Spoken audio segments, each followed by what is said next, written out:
పూర్తిదేవి, అంతులేని బంగారము ధాన్యము ఉన్న ఆవిడ.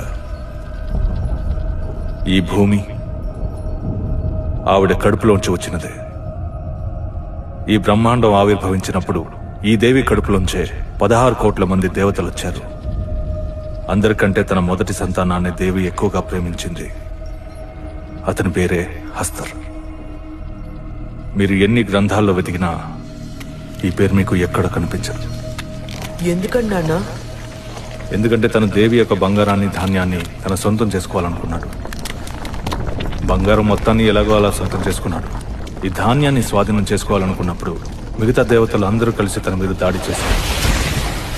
కొంచెం కొంచెంగా తను ఈ బ్రహ్మాండంలో కలిసిపోవడం మొదలుపెట్టాడు. తను అంతమై ఈ బ్రహ్మాండంలో పూర్తిగా కలిసిపోవడానికి ముందే ఆ దేవి తనని కాపాడింది.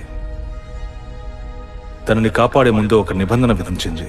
ఇకపై హస్తర్ని ఎవరు కొలవరు, అందరూ తన పేరుని మర్చిపోతారని చెప్పింది. ఎన్నో యుగాలు గడిచిపోయాయి. హస్తర్ ఆ దేవి కడుపులోనే నిద్రపోతున్నాడు. అలాంటప్పుడు మన పూర్వీకులకు వాడు గుర్తొచ్చాడు. హస్తర్ పేరు మీద ఒక గుడిని నిర్మించారు. ఆనాడు నుంచి దేవతల ఆగ్రహ వర్షం తుంబాడు మీద కురుస్తూనే ఉంది. కానీ మనం ఎందుకు హస్తర్ని లేపాలి? ఎందుకంటే హస్తర్ శాపం మనందరికీ తగులుతుంది కాబట్టి.